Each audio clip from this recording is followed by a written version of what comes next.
নন্দীগ্রামে যখন বা পূর্ব মেদিনীপুরে যখন সবচেয়ে বড় চুরি করছে, তখন স্বাভাবিকভাবেই সেখানে সচেতন থাকবে প্রশাসন। তাতে গাত্রদাহ কার হচ্ছে? এটা আসলে গাত্রদাহ তাদের হচ্ছে যারা চুরি করতে গিয়ে ধরা পড়ছে। তার নাম শুভেন্দু অধিকারী আর কোম্পানি, অর্থাৎ ভারতীয় জনতা পার্টি। সেলিমের এখন বাকি আছে বাংলাদেশের জামাতকে ফোন করা, আর কদিন পরে বাংলাদেশে 12 তারিখে নির্বাচন, এরপর বাংলাদেশের জামাত ছাত্র শিবির তাদেরকেও ফোন করে বসবে। এই অবস্থা, এই জন্য সিপিএম বলছি না, ভিখারির থেকেও খারাপ অবস্থায় সিপিএম কে নিয়ে গেছে মোহাম্মদ সেলিম। এখনো তাও আমি বলবো প্রতিকুর রহমানদের মতো তরুণ প্রজন্মের কিছু নেতা অন্তত সৎসাহস নিয়ে এটুকু বলার সাহস করেছে, চেষ্টা করেছে যে নীতি আদর্শ নিয়ে কমিউনিস্ট পার্টি হয় না। কোথায়? তারা তো কোনটা আছে আজকে পার্টির মধ্যে? আর সেলিমরা এখন বললাম তো কদিন পরে বাংলাদেশের জামাতের কাছেও গিয়ে ভিক্ষে চাইবে। সিপিএম এর অবস্থা রাস্তার ভিখিরির থেকেও খারাপ। সরি টু সে, আমার কোনো পেশাকেই ছোট করবার কোনো অভিপ্রায় নেই, কিন্তু সিপিএম এর বাস্তব অবস্থা রাস্তার ভিখিরির থেকেও খারাপ। সবার দরজা দরজা ভিক্ষা করতে যাচ্ছে। আরে তৃণমূল আমরা 294টা আসনে লড়বো, এমনকি কংগ্রেস যারা ক্ষয়িষ্ণু শক্তি তারা পর্যন্ত একক শক্তিতে লড়বে। আর এই সিপিএম ছাগলের 4 নম্বর বাচ্চা হয়ে গিয়েছে।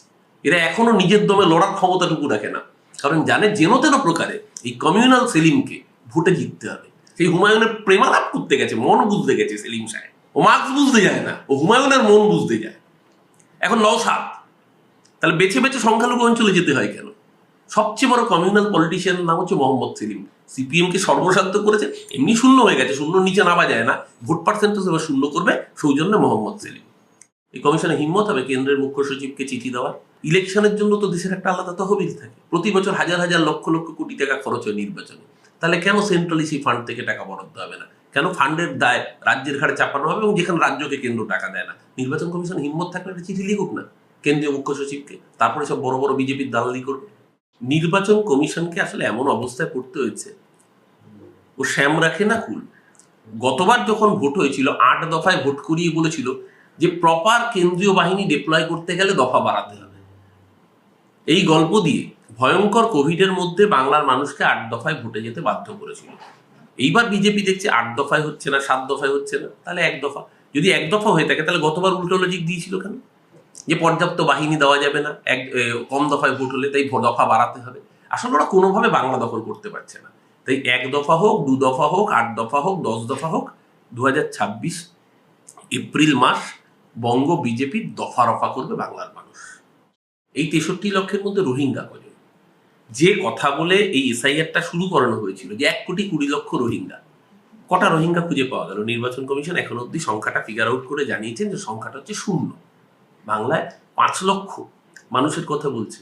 হয়তো মানুষরা মরে গিয়েছেন, হয়তো মানুষরা অন্য জায়গায় চলে গিয়েছেন, কেউ মহারাষ্ট্রে কাজ করেন, তারা হয় ছুটি পাননি কর্মস্থল জায়গা থেকে, অথবা এটা হতেই পারে তার অর্থনৈতিক সঙ্গতি নেই, কারণ 2 মাস পরে আবার তাদেরকে ভোট দিতে আসতে হবে।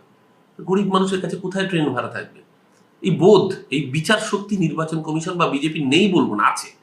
শয়তানদের জ্ঞানের নাড়ি খুব টনটনে, কিন্তু ইচ্ছাকৃতভাবে করা হচ্ছে যাতে এই মানুষগুলোর ভোটাধিকার চলে যায়। অসভ্য একটা প্রসেস চলছে। 3 দিন সময়সীমায় মোট 60 লক্ষ মানুষকে শুনানি কমপ্লিট করতে হবে। যে নির্বাচন কমিশন এতদিন ধরে কাজ করেছে, প্রতিদিন 1.5 লক্ষের বেশি মানুষকে শুনানি হিয়ারিং এ সামিলই করাতে পারে, তাদের ক্যাপাসিটি নেই। তারা 3 দিনে 60 লক্ষ, আর আজকে লাস্ট দিন, তার মধ্যে কি করে এই 60 লক্ষের টার্গেট কমপ্লিট হবে? প্রায় 22 লক্ষ 25 লক্ষ মানুষ এখন শুনানির বাইরে। তার মানে কি? বেছে বেছে সংখ্যালঘু মানুষকে, বেছে বেছে মহিলাদের, বেছে বেছে আদিবাসী, তপশিলি, দলিতদের ভোটার লিস্টের তালিকা থেকে বাদ দেওয়ার জন্য এই অসভ্য প্রসেস। আজকে তো বাংলার মানুষ পরিষ্কার করে দিয়েছে, এই অসভ্যতামি হাতে নাতে ধরা পড়ে গিয়েছে।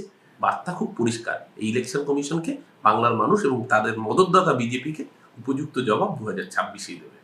আমি শুভেন্দু অধিকারী পুরনো রেকর্ডটা একবার চালিয়ে দিতে অনুরোধ করবো আপনাদের। আমি ধন্যবাদ জানাই মাননীয় মুখ্যমন্ত্রী মমতা বন্দ্যোপাধ্যায়কে, যিনি না থাকলে দীঘা, তমলুক, একলাখি, বালুরঘাট, পূর্ব মেদিনীপুরের বিস্তীর্ণ রেলপথ তার রেল মন্ত্রিত্বের সময় এই সূচনা হয়েছিল এই জেলার মাটিতে। তার জন্য আমার প্রণাম জানাই জননেত্রীকে। শুভেন্দু অধিকারীর কোট আনকোট বক্তব্যটা এখনো আছে অফিসিয়ালি আর্কাইভে, যদি চান আমরা আপনাদের দিয়ে দেবো। আর আপনাদের আর্কাইভকে বলবো খুলে দেখান যে পূর্ব মেদিনীপুরের মাটিতে রেলপথ সম্প্রসারণের জন্য সবচেয়ে বেশি উদ্যোগ যিনি নিয়েছিলেন তার নাম মমতা বন্দ্যোপাধ্যায়।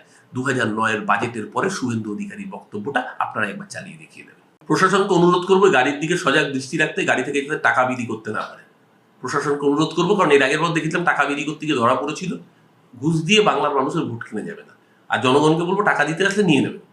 এমনিতে আপনাদের টাকা মেরে দিয়েছে, 15 লাখ টাকা করে ব্যাংকের অ্যাকাউন্টে দেবে বলেছিল, প্রশাসনকে বলবো সজাগ থাকতে, যাতে টাকা দিয়ে ভোট কিনতে না পারে। আর জনগণকে বলবো যদি টাকা দিতে আসে নিয়ে নেবেন, ভোটটা আপনি তাকেই দেবেন যারা আপনাকে হয়রানি করেছে, তার বিরুদ্ধে লাইনে দাঁড়িয়ে তাদের জবাবটা বাংলার মানুষ 2026-এর ভোটে দেবে বিজেপিকে নিশ্চিহ্ন করে।